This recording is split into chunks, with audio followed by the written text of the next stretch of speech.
Welcome to week 2. I hope you enjoyed week 1, talking about diversity and just the introduction of organizational behavior. What we're going to look at during this module and this week is personality, perception, and attribution.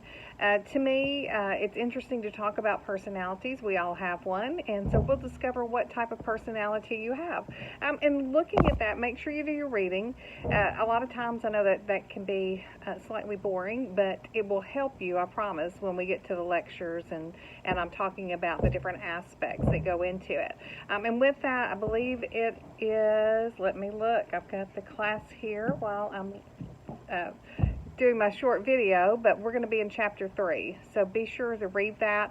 And you'll notice at the end of every module I have PowerPoints. If you want to print out those PowerPoints or you want to look at them whenever I'm lecturing, feel free to do that. But we're going to have a couple of assessments that we do along with the lectures. And the reason I do the assessment is so you'll be able to figure out your personality type. We're going to do the Myers-Briggs. Some of you may have done that at some point in time.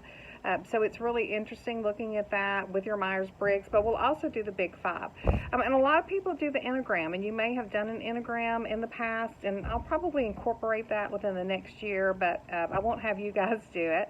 I think 2 tests and 2 assessments is enough. So, but the Big Five is probably my favorite because I like looking at the Big Five, and you look at it, it spells out ocean. O for open for new experience. You're either open to new experiences or closed-minded. C is the conscientiousness, or on the other side is disorganized. OCE, extrovert or an introvert. Agreeable or non-agreeable, nervous or calm. So what happens is you're ranked on a scale, and it has bipolar opposites on that. So most of you are not going to fall all the way into open-minded. You may be somewhere on that scale, and you'll be surprised at what it does. But just to talk about what we do, a lot of people use the Big Five or use the Myers-Briggs in pre-employment assessment. So at some point in time, you probably had some type of personality test, whether you know it or not.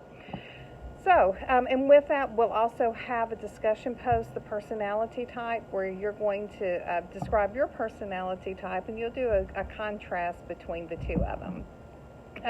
But I hope you find it interesting. Hope you enjoy the class. Don't forget, if you have any questions, just let me know. You can send me an email. You also can leave a message here, and I'll get back in touch with you. But anyway, this week we're in chapter 3. This week we're also talking about your personality, your perception, and the attribution that goes with it. Have a great one, and I'll be back with you next week. Enjoy.